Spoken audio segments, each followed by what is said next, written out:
are talking about the movie Derailed. This one is directed by Dale Fabrigar, and who also co-wrote this.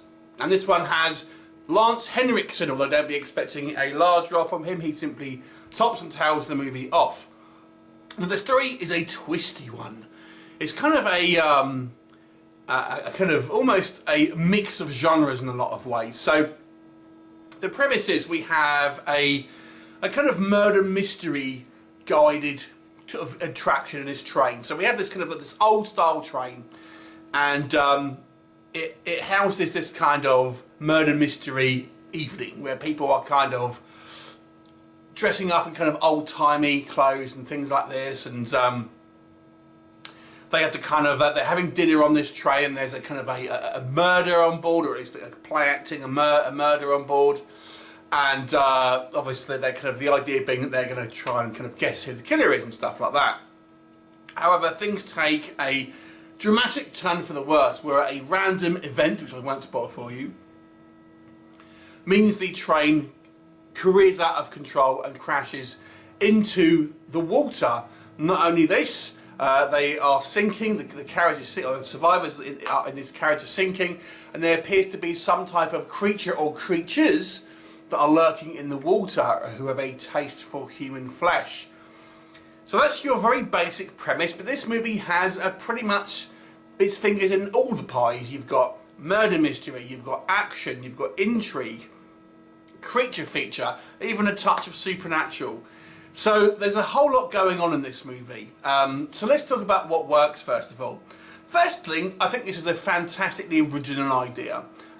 It really, like I said, there's so much going on here. You absolutely won't be bored, because this movie tries to do so many different things. You know, you've got to give it credit for having its finger in all of the pies. I really enjoyed the first half of this movie, the kind of the setup, getting to know our kind of characters and kind of the actual murder mystery itself. Even before we kind of get to our kind of main plot. I found quite intriguing, and then we kind of have this kind of a situation arises, unexpected situation arises, and you know, I was quite intrigued, and it goes in an exciting direction. And then once our kind of train crashes, that's obviously your second half of the movie, which we'll come on to.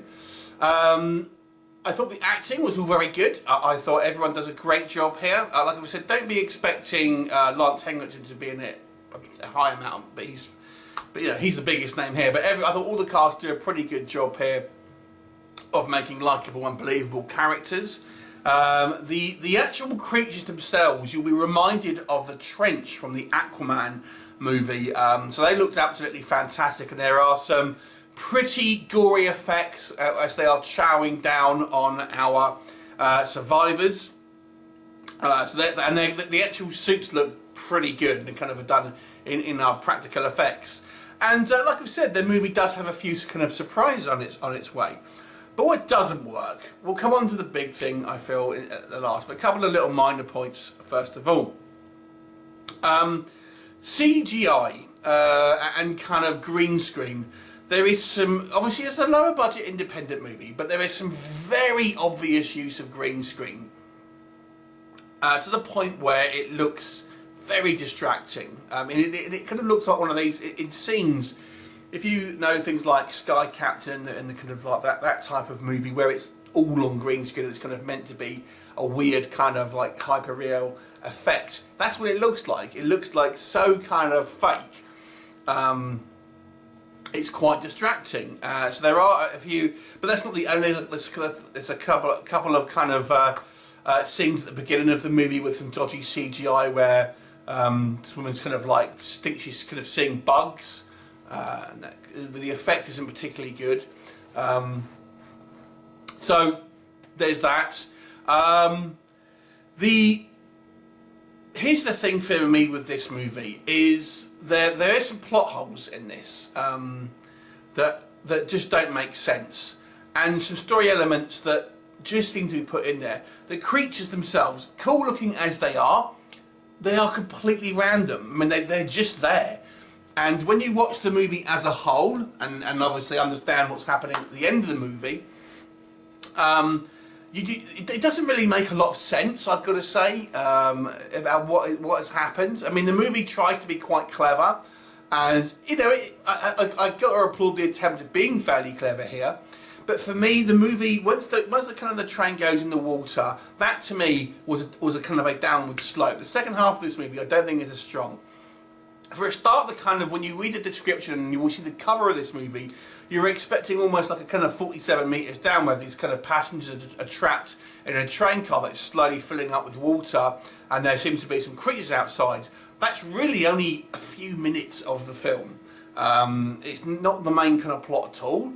Yeah, it features in the film, but it's just like I said, maybe a 5 to 10 minute sequence in the movie. But it's from that point to me where I felt the movie just lost a bit of credibility. Like I said, the creatures are purely random. There's no explanation for them about where they are, what they are, where they've been, and everything. It just doesn't make any sense, really. There just seems to be some kind of logic issues in regards to people just seem to be kind of like standing around waiting to get eaten at certain points. Now, there is an attempt at the end here to kind of like make it sense, but I wasn't buying it. It's hard to say without kind of spoiling the movie, this one, to be honest with you. But I feel like there is a kind of a, you know, somewhat of an explanation at the end. It still doesn't, based on what you see in the film, it doesn't make sense. And I feel the twist is fairly obvious. When you watch the movie, there's just too many obvious things that you question. I'm not going to say what the twist is, but you know, it's like, you know, why don't these people have this particular item, or why don't they do this? It doesn't make sense for them to kind of like to have or not have certain things. And there's like, even at the beginning of the movie, there's a hint, a very obvious hint about to what the actual twist is.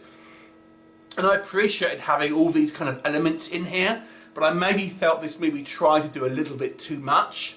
But like I said, there's three kind of major threats in this movie, really, if that makes sense. But it doesn't really, I don't think it really kind of gels together as a whole. I mean, it's not the second half for me is certainly the weaker half. It's certainly not bad.